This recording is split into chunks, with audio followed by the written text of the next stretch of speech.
Thanks for listening to the Media People Podcast, lively and insightful chats with the people who power the media industry.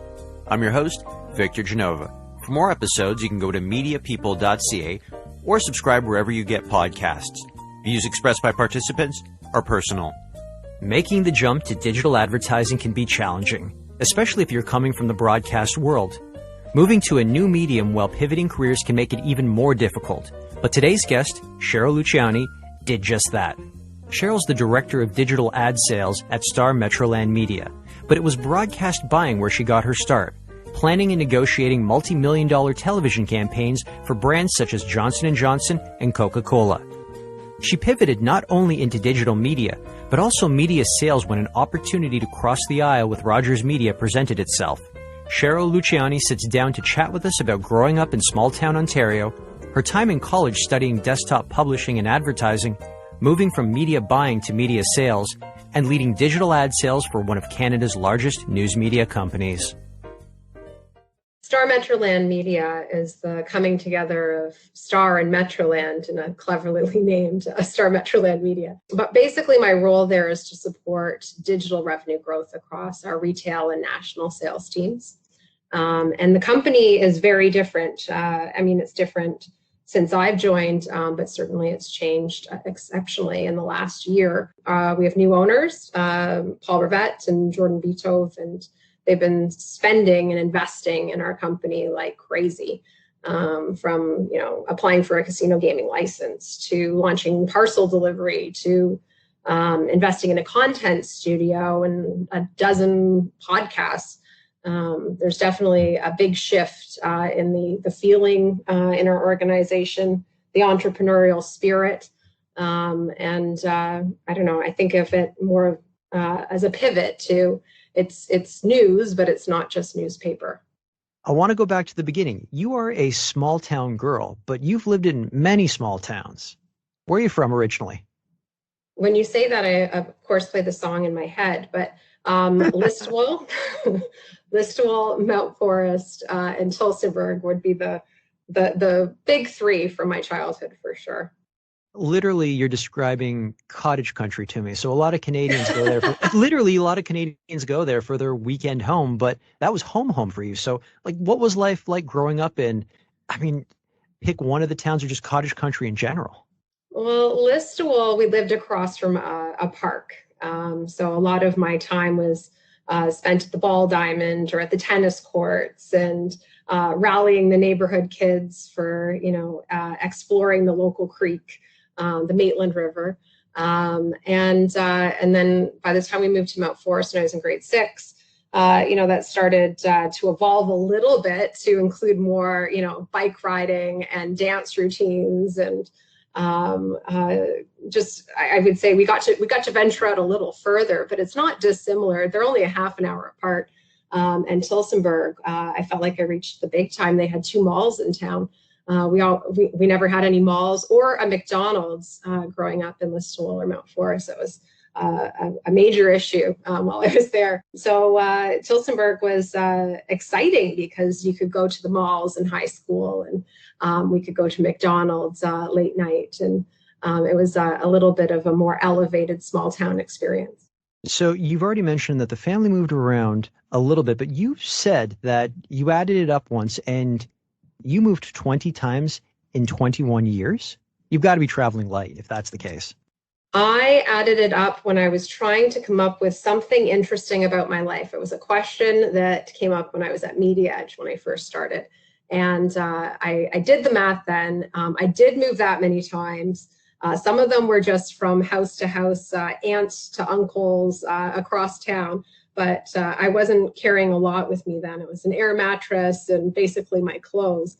But I did officially move that many times, all of my worldly possessions. So. And growing up, you didn't just have hobbies, you had experiences. You've said that your mom basically signed you up for everything. Can you just kind of give us 5 or 7 things that she signed you up for or that you did growing up? So it's going to sound funny now, but at the time, my mom was very concerned that I was going to be backward shy, that I was so shy growing up that she needed to expose me to as many things as possible. So, I mean, I can give her credit potentially for helping me overcome my shyness. But I tried almost everything from ballet to art classes to dance class, baseball, bowling, skating, pretty much everything that was in that catalog. At some point, I would have to pick something to do for the winter and the summer, which also included swim lessons. And I would say, settled on gymnastics. That was the one that stuck through at least grade school. Why did gymnastics stick? I think that, I felt like I was good at it. I think that's probably the most likely reason. And it was an individual sport, which I think probably helped a lot with my shyness at the time. I got to single out one thing you did, bowling. Please tell me what your experiences were like as a childhood bowler? Bowler? Childhood bowler. So youth bowling, it was a thing. I'm pretty sure the entire family got signed up at some point. That is probably one of the few things that I have always done on a first date. The bowling alley was the one sport that I would be competitive in. So I remember getting a trophy. I don't remember what it was for, but I did learn how to bowl quite successfully. Enough that it's passable, even into my adulthood, to be able to hit a strike. I love how you called it first date material, or like that's what you do. Well, because when you think about it, you prepay for bowling, and if it's not going well, you just say, "I'm going to the bathroom," and you never come back. And it's not like you left anyone hanging with the bill. Good call. Yeah, except we have to wear those awful shoes that they spray that disinfectant into. Nobody looks hot in those bowling shoes. No, that's definitely leaving your dignity at the door in the parking lot if you're willing to put those on. Why do you credit your grandparents as a major influence when growing up? I feel like I'm one of the luckiest people. I can say I have 4 grandparents that are still in my life today, and I would knock on wood if there was anything around, but I'm going to knock on my head.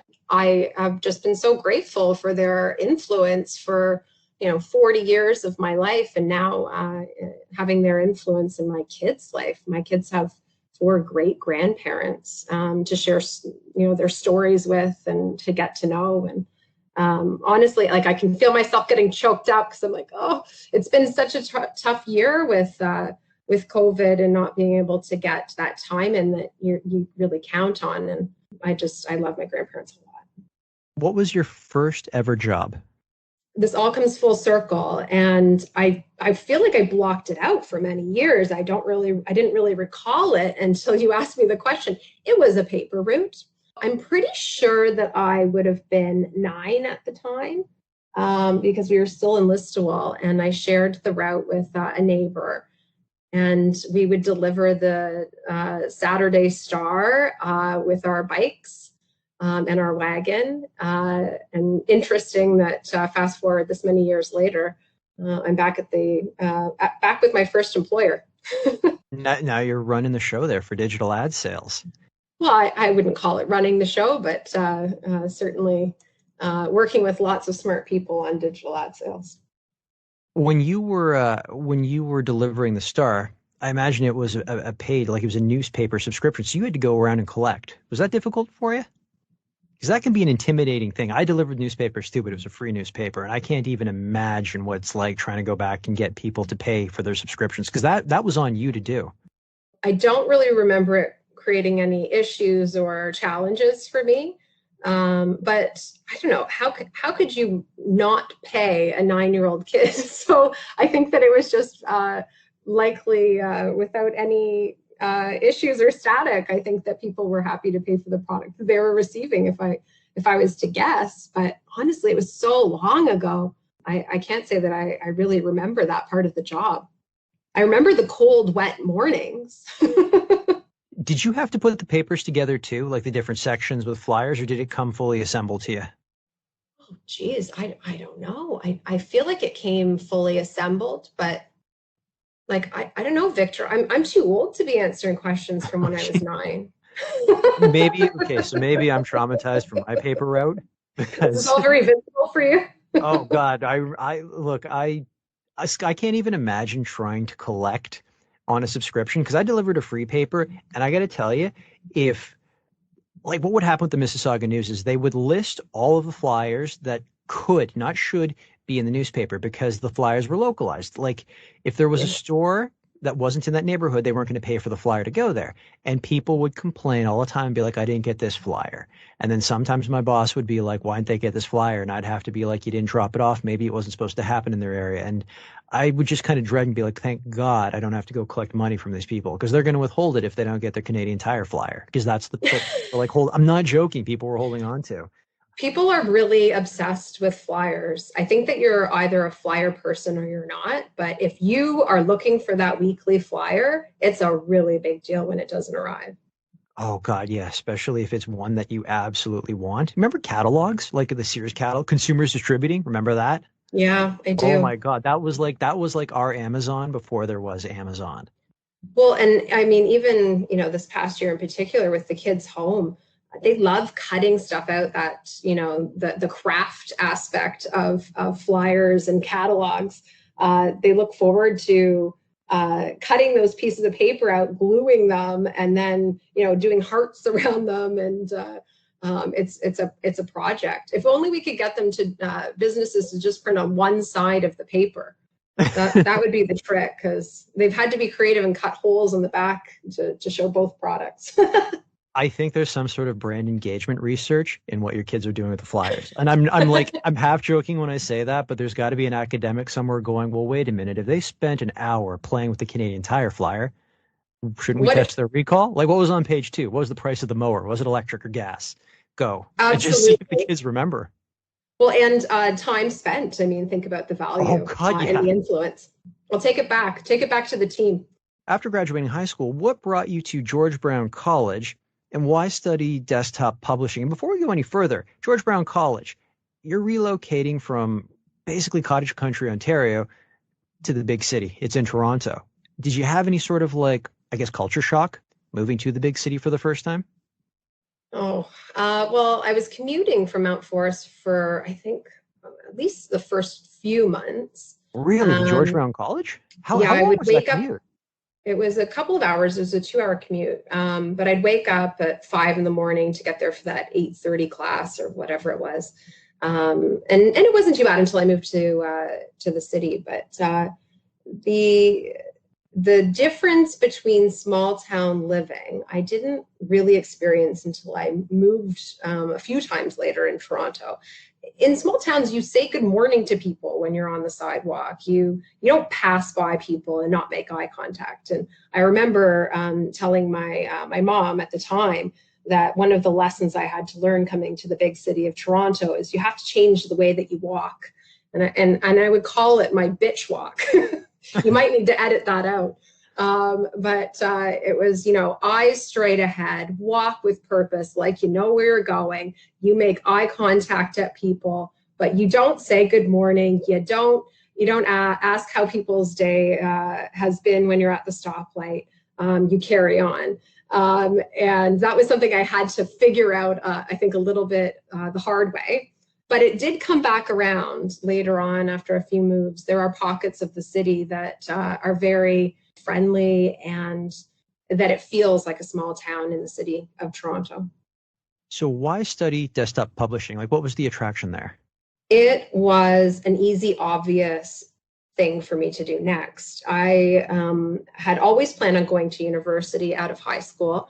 I realized just towards the end of high school that I wasn't ready to make that commitment. It felt so long-term to go to university, and I wasn't really sure what I was going to get out of it. I didn't know what job I was going to get following university. And so I think maybe just being very practical and wanting to make sure that I continued to pursue post-secondary.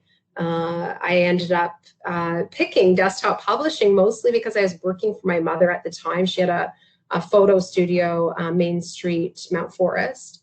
And at that studio, I was helping with a little bit of photo restoration and brochures and business cards. It was something that I liked doing. It was, fun work.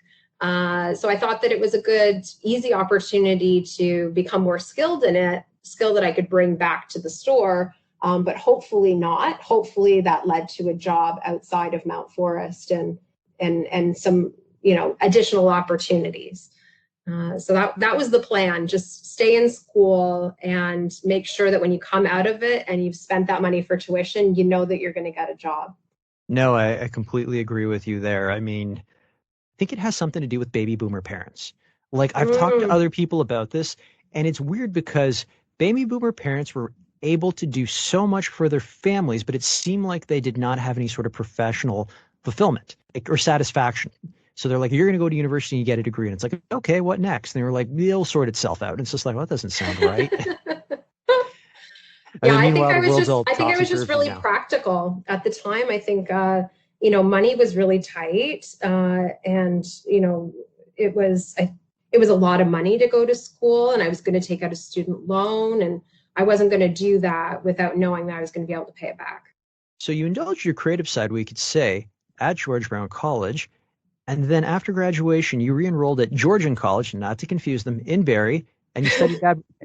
Seriously, when I was putting this together, I'm like, do not confuse Georgian and George Brown College. I thought for sure I'd get it backwards, but I didn't because I rehearsed this. But I'm serious. But Georgian College, why study advertising? Like, what was the attraction? Because it's funny because you were talking to me right now about, hey, I had to make sure whatever I studied was practical. And so it almost seemed like if you had to bet what your next move was, re-enrolling in another college program probably would have been at the bottom of the list. So what made you go back to school? When I was taking the desktop publishing program, I had actually looked at advertising at the same time I ended up going with desktop publishing. It was a lesser commitment than advertising, which is, I think, also why I went with it. But while I was in that course, I realized that I was more creative than I thought. In my head, I pictured, and I think like a lot of people do, what advertising is coming up with a big idea and bouncing the tennis ball off the wall. And I didn't think that was me, but there were elements of advertising that I was drawn to. And so when I kind of discovered in George Brown that I wasn't maybe completely analytical, that I'm a bit 50-50 right and left brain, I thought I'll give it a shot. And Georgian College, I really picked, and to be honest, I picked George Brown College initially because I knew nobody there, and I really wanted to just go someplace where I knew no one. And so when I went to Georgian College, it was to go with a few of my friends from Tilsonburg, which created a bit more of a college experience. But it was funny because as much as that was a lot of the reason why I chose that school, they only lasted about a month and they both dropped out. So you were there on your own after.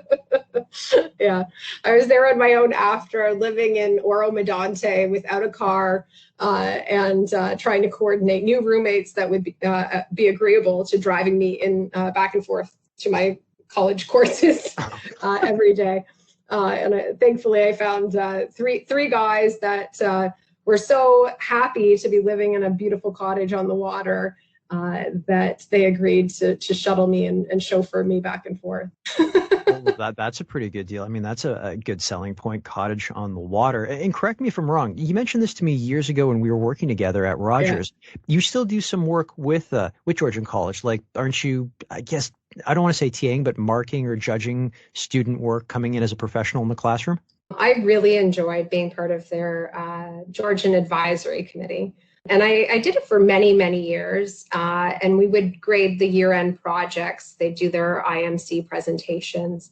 It was great to see the students and, all the great work that they were doing, that next round of up-and-comers in our industry. And then ultimately ended up, creating opportunity to hire some of them over the course of the years, which was great. It worked out really well. I think that they're doing great work up there. I was happy to be a part of it for as long as I was, and happy to meet some great people along the way. I usually ask people what their first media job is, but technically speaking, I guess your first one was I mean, selling or delivering the Toronto Star. I had Corby Fine. I had Corby Fine on in a previous episode, and he was doing the same thing as well. And he's like, I guess that is my first media job, even though I've had other media jobs. So we'll put that one off to the side. Oh, Corby. What was your first media job after graduating from college? An internship at Media Edge. So Dave Crammond, who I'm sure everybody knows, was the one to hire me. But he was friends with one of the teachers at our school who was on the advisory committee as well. And I just remember him saying that there wasn't an internship available at the new VR, but that there was an internship available at Y&R in Toronto. And I was so excited, the idea of working at Young and Rubicam, and that was in my textbook. And I've made it to the big time. And going to the interview, I sat down in the lobby and I look up, and there's a big sign at the front of the reception that says Media Edge. And I was so confused. Yep. I'm like, what just happened? And that was a lot of the discussion that I had with Dave. Please tell me, the Media Edge, what is it you guys do at this organization, and what happened to Young and Rubicam? Was it just a quick name change back then? Because I know the Y&R name still lives on, or was it one of like the subsections under Y&R? Like I'm sometimes I can be a little spotty with holding companies in the different divisions. That was at the time when they were starting to branch out. Media companies were becoming their own entities instead of being a spinoff of their creative departments. And David said that the sign only had gone up the week prior, so it was new for everyone. I got to tell you, on a different note, I missed the name Media Edge. Nothing against MEC, which did evolve into Wavemaker merger, but I missed Media Edge. It was Media Edge, and then it was Media Edge CIA, and it's had many, many names over the years. I knew I could say Media Edge to you. I knew you'd get the reference. Oh, yeah, I know Media Edge. I miss those days. You start at Media Edge. What does your role there entail? Like, what are your early duties? Oh, it would have been avails calls, checking contracts. I'm trying to think. It was such a long time ago. Like as an intern, it was a lot of grunt work, as you would expect. So it was, filing and organizing, and it was very heavy paper in those days. Let me ask you this about that, because I was having a conversation with another friend of mine in the industry agency side, and she sits on the board for one of the colleges, helping to shape their advertising program as well. And I said to her, I think the problem we have right now is that the programs do a great job of shaping the leaders of tomorrow. Like they do things like the Cannes Lions, or the Young Lions. They teach them to be leaders. They pitch for people in the industry, and they come out of college ready to go. And they go, here we go. We're going to take on the world. And it's like, cool, file these make goods, go chase these invoices. And it's kind of like, I feel like the one thing, in universities also guilty of this as well, is you train the leaders of tomorrow, but you don't tell them that your first job or what you do tomorrow isn't going to be that. You kind of have to work your way up. Did you find that you were a little jaded at the beginning, going, hey, when do I get to participate in a brainstorm? Or if you had an idea floating around in your head for a client, you just wanted to burst into your boss's office and go, this is what we should do? Like anything like that happened? Definitely not. I was just so grateful to have been given a shot, to have had a cool job in advertising. There's so few people in my program that ended up landing internships in Toronto, and I was just so grateful for the opportunity. I will say, in going back to Georgian College for so many years, that was one of the things that I was pretty loud about, is managing expectations and understanding that everybody has to learn, and some of the learning is in doing some of this work that isn't necessarily what you set out to do, but it is a necessary stepping stone to get you to where you want to be. So, but I agree with you. Entitlement is for sure an issue for a lot of people coming out of school. One thing I noticed about you when we were working together, and I can say the same about myself as well, is that you and I both had our own methods, not just of selling, but like just our own organizational methods of keeping our stuff together. So like whether it be spreadsheets or presentations or anything Anything like that. And upon reflection, I look at myself and go, okay, the reason I think, and I'm not tooting my own horn, that I've got these processes in place and I'm organized in a certain way is because I did the grunt work and I was paying attention and I found ways to make the grunt work a lot better. Would you say that that was kind of the same for you as well? Is that your time interning and being a coordinator sets yourself up for a certain level of success later on in your career? I think that I've always liked organizing things. I've always liked finding a better way. That's probably the easiest way to explain it. I've always believed that there's a faster, more efficient way of doing things. Even as an intern, I could launch into a few stories for you right now, but even as an intern, there was a few occasions where you're doing all that you can to be self-sufficient, to add to the organization. And I remember calling downstairs to the printing company I think it was the second floor, to get a printing quote for this media evaluation I was doing as part of my internship. I didn't mention it to anybody until I got a call from reception, and the receptionist said that they were waiting in the lobby to do their presentation. and I went into Dave Crammond's office and said, I'm not sure what's happening right now, but I just want you to know that this company is now officially pitching for a business.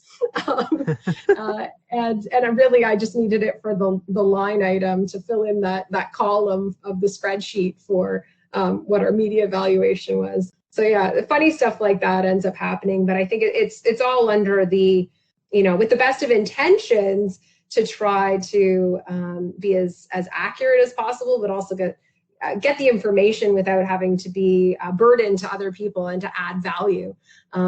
So yeah, I don't know. That's a memory I haven't thought of in a really long time. Oh, we're going to go even deeper. So after you left Media Edge, you went over to M2 Universal. Tell us a little bit about what you did there. And did you find the role or did the role find you? So what I love as we play back through my history is that all of the names change of all of these organizations.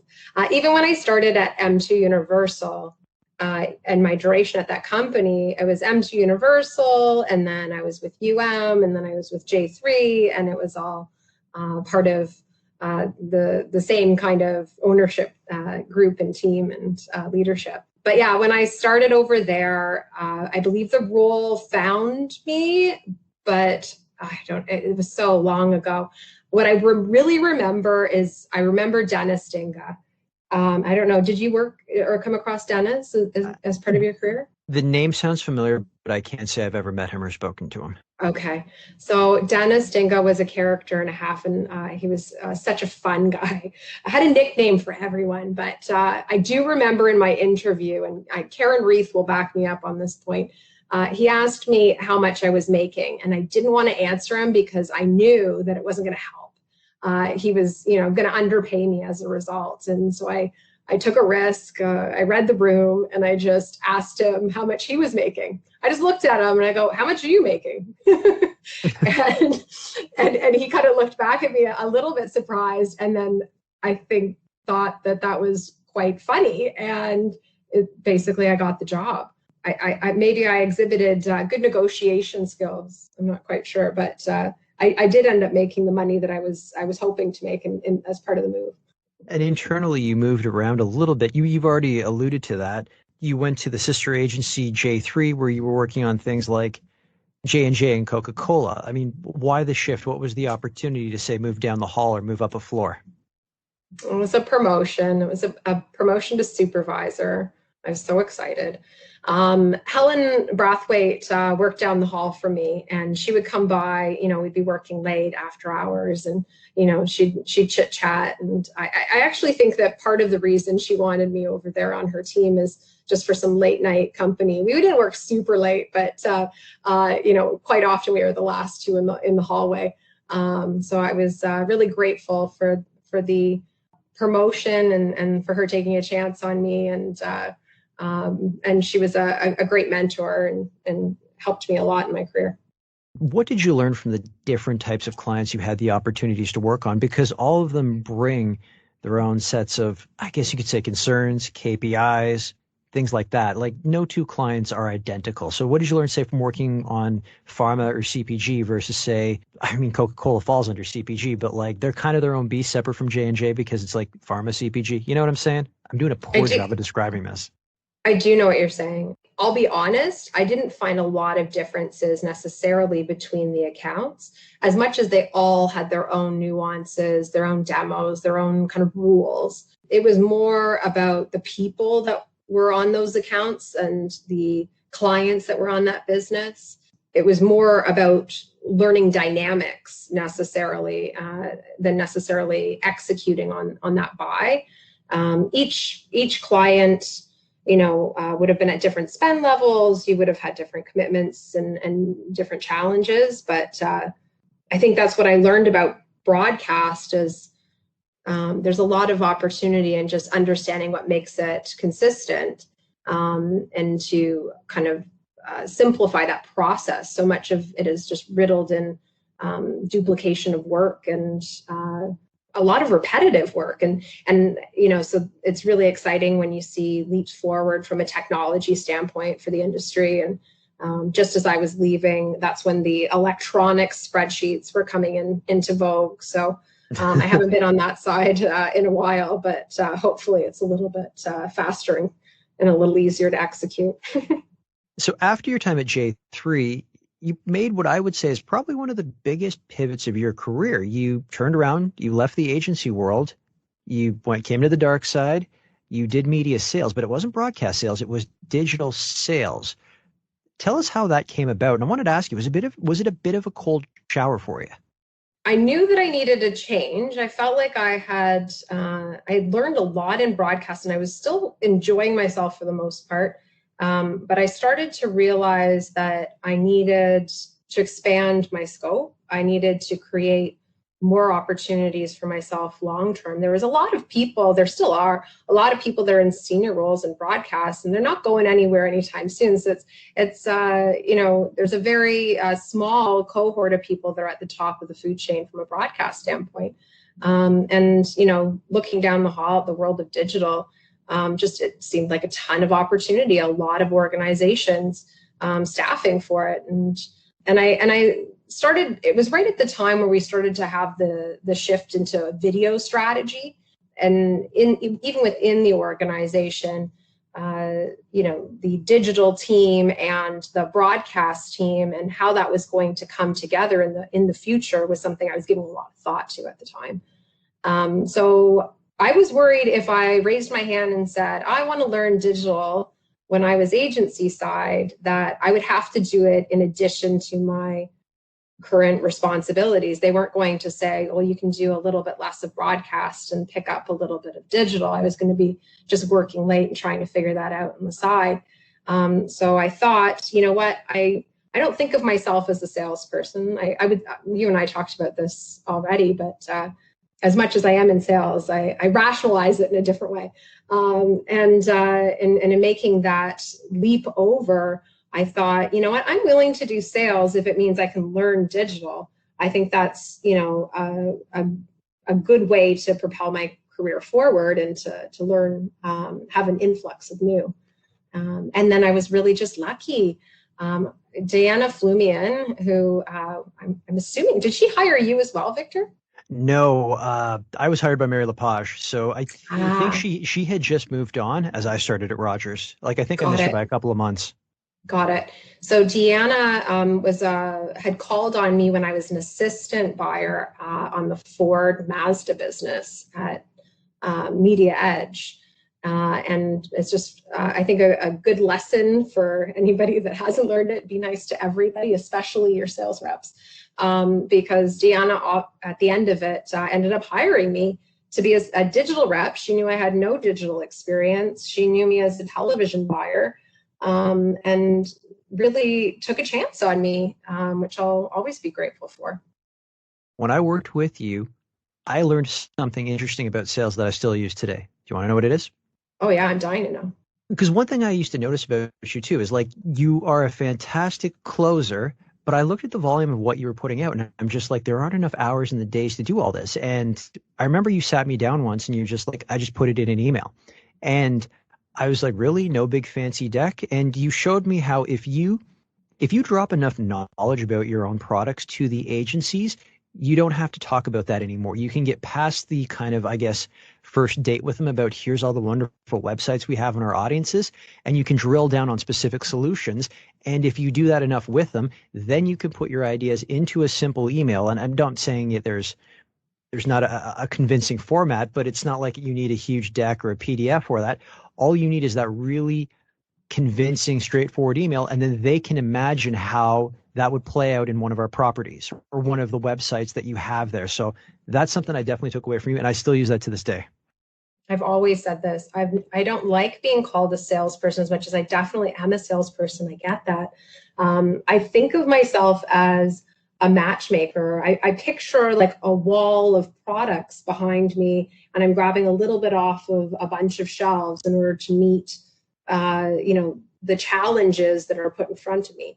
Like, I don't think of it as sales as much as I think of it as, how do I solve a problem, which, I get is a very obvious statement with, everybody talking about solution selling, but I felt like that was so integral to my beginnings in sales, and how, and to my approach. And to your point around, what you put in an email, what you write in a deck, I do think of it as we have an obligation to educate our clients about what we have as what brands, what products, what opportunities, but you're not really selling them that. What you're selling them is what solution it is or what idea it is that you have, and how you're bringing it to life is always kind of a bit of a spider web, with whatever that solve is at the center and all of the ideas coming from it.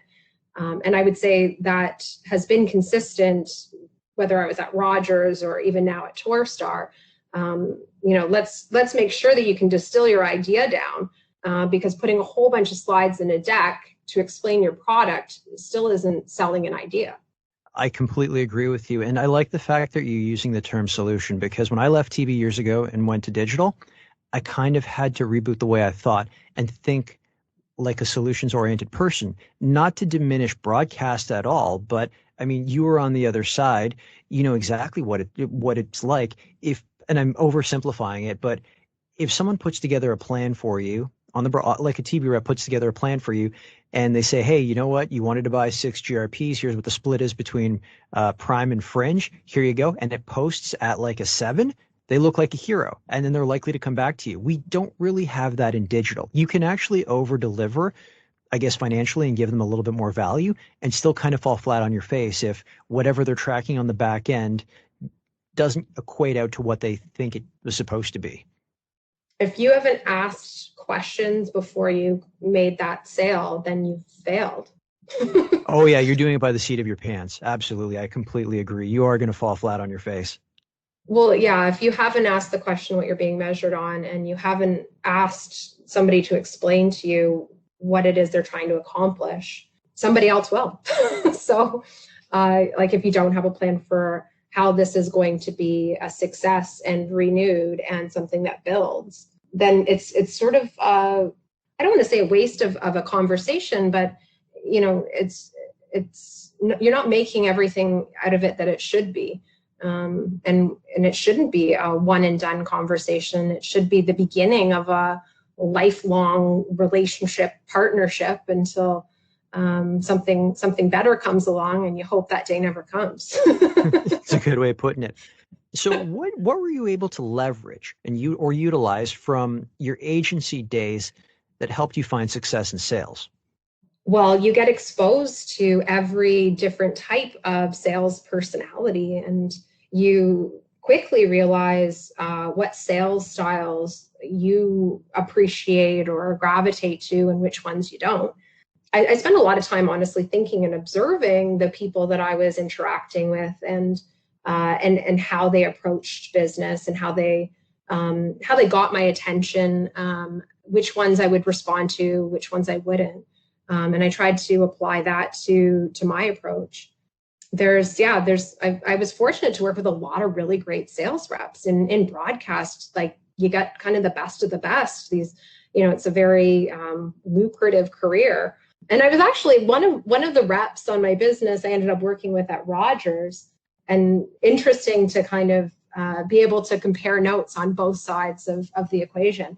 But I do wholeheartedly believe that when your agency side, as much as I said in my interview with Deanna Flumian, you're selling when your agency side as much as you're selling when your sales side. Your job is to convince people that you've put in the thought and that your idea is sound and that it's going to deliver on their goals. And you're finding the right people to communicate that to in an agency, and you're doing the same from a sales standpoint. You're just talking to different people. What about when it comes to putting together, say, a pitch or even a presentation for the most part? It was a conversation I had with an old boss years ago who had spent pretty much his entire life agency side, whereas I had always spent my life supplier side. And I said to him, I go, look, I've probably done thousands of presentations, but I've only really delivered, I'd say, 30 to 40 different decks throughout my career.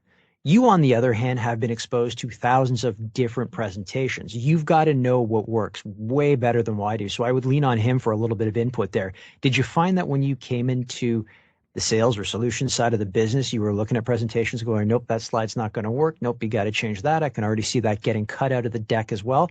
Like, did you find that those kind of I guess you could sort of say those kind of granular skills that get overlooked quite a bit, I guess, on our side of the business now, did you find them coming to the surface going, no, this is how we can make it more appealing to our partners on the other side? Definitely. I would say I probably get a little too in the weeds because of potentially my background in desktop publishing, if I'm to be brutally honest. But I would say that, the running joke agency side was that everybody was number one. So a lot of the training was to understand what wasn't being told to you. I would say that I've applied that to the sales side of things, because I think when you understand that your job is to show what makes you different, what makes you unique, and where you are number one, it reframes, I think, a bit of that discussion and your approach when you're talking to clients.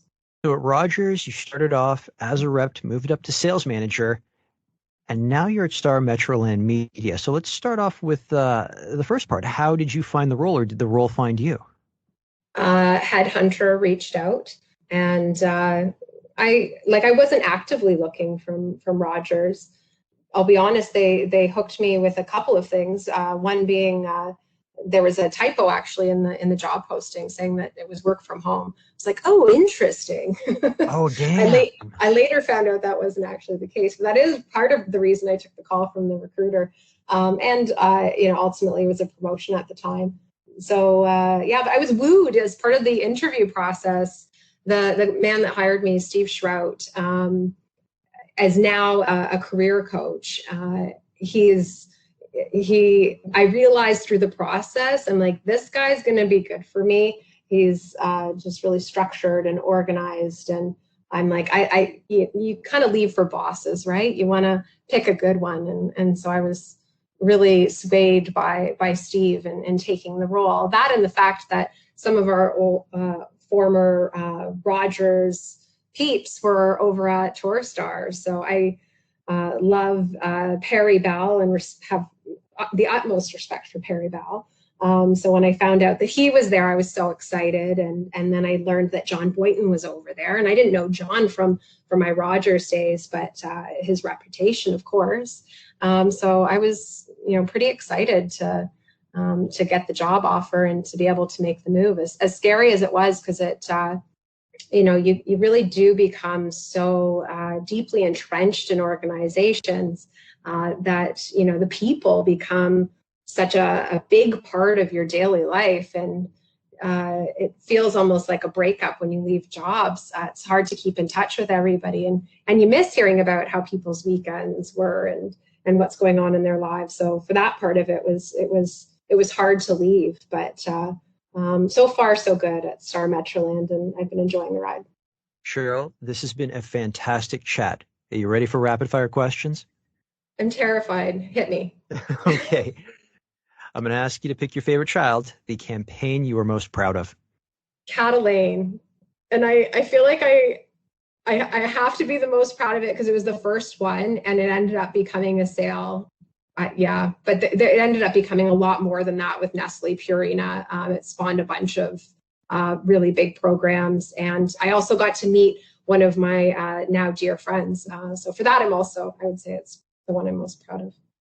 I remember that. I was sitting like one cubicle over from you when that happened because the big thing that stuck out to all of us was you got them to rebrand the Chatelaine site. The actual website was Catalane. Like you loaded it up, no microsite. There it was on the homepage for everyone to see. For how many days was that rebrand in place for? It was a certain amount of time, but it was definitely there. I remember you couldn't avoid it at the beginning of the campaign. Yeah, it was. We did it through takeovers through ad media. There was lots of solutioning that went into it. And initially, the concept, as a lot of these are, they evolve by the time it gets purchased. But it started out with the insight that cat owners personify their animals. And so we took that as the insight to apply to Catalane. Could we make all of the verticals of Chatelaine apply to cats? So the living section, the fashion section, the travel section, and all of the pieces to it. And by the time it ended up getting executed, it was sort of a pared back version of that. But that was the insight. And people were then putting their cats on the cover of Catalane, which was really, really earth-shattering, groundbreaking at the time, and quite funny to look back in retrospect. Your favorite movie? Labyrinth. I haven't seen it in a long, long time, but that was my favorite movie for many, many years. And I remember bringing it to my grade school, and everybody watched it in the library. I would have been in like maybe grade 4, and laughing hysterically at the moment before it even happened, when the character was urinating in the fountain. And that was so funny when you're 9. But I would say that like every rom-com, goofy, show I've probably watched too many times. It's embarrassing to admit. And How to Lose a Guy in 10 Days, I've probably watched more than any of those rom-coms. Oh my God, I just told everybody that, didn't I? You did. That's in there. Your favorite video game? Favorite video game. Okay, so I haven't played a video game in probably 20 years. But I do remember buying CSI for my boyfriend at the time for a Christmas present. And he went home to visit his family. And then I proceeded to stay up for, I think it was 3 days consecutively, so that I could play and beat that video game. So yeah, the addiction is real. And and now I would say it's mostly centered around my kids. They love Minecraft. Everything is around how they can earn time in Minecraft as I try to ration it in 20-minute intervals and creative only. So, this is what never happens survival. This is what happens when you kill Saturday morning cartoons. The kids go elsewhere. If Hollywood were to make a movie based on your life story, who would you want to play you? Gwyneth Paltrow. Really? Why Gwyneth? I say that with a little bit of embarrassment. I used to get told in high school that that was my, celebrity likeness. And every time that it's happened since then, which is very rare, I am always appreciative, because not a bad thing to look like somebody that looks as good as Gwyneth Paltrow. So I'll take it. It's a compliment. We're not going to talk about the candle. I wasn't going to bring up Goop at all. But okay. All right. So a follow-up question to that. If Hollywood were to make a movie based on your life story, what would it be called? It would be called Boring. Honestly, I can't even imagine how they could make a movie about my life. There's not enough in there. Sorry. It's all good. Your favorite book? The ones that are turned into movies? So I that could be anything from like Jurassic Park to Twilight to Harry Potter. I'll take it. I'm trying to get back into book reading. I have to say that I think when I started my career and I was in broadcast, I took it so seriously. I really focused all of my time on watching television shows and making sure I had time shifted and PVR'd and had everything loaded up and was as knowledgeable as possible. And book reading really fell off. And so I'm trying to bring it back. But unless it's a movie, I don't know if I've read it. Your favorite song? Favorite song depends on the situation. I would say Marvin Gaye, Gotta Give It Up is one of my go-to songs. We certainly haven't been hosting lately, but that's sort of the song that gets turned on at the end of the dinner party. Get everybody up dancing. Sometimes on coffee tables, so we'll leave that for another chat. Okay, part 2 of this. Part 2. The best advice you have ever received? This too shall pass. That is good advice. I feel like it just needs to hang there for a second. This too shall pass. If you could go back in time and give your younger self advice, what would you say? Slow down. Any particular reason why you think your younger self needs to slow down? I said it, and then I took a really deep breath, like I was going to slow down just now. I don't know. I think that work hard, play hard has always been a mantra of mine. And, if I look back, was all of that really necessary? Slow down. It's all going to be waiting for you 20 years from now. My signature closing question, if you weren't in media, what would you be doing and why? I think I'd be running a small business. I've always worked for big companies. My family is pretty entrepreneurial. My mom had a small business. My grandparents had a fruit market. So I don't know. I've always imagined that at some point in my career, I will exercise those muscles and do the same. But in the meantime, I just keep working for big corporations and run my business like it's a small business within. So best of both worlds, maybe. Cheryl, this has been fantastic. Thank you so much for your time. Thank you, Victor. This was fun.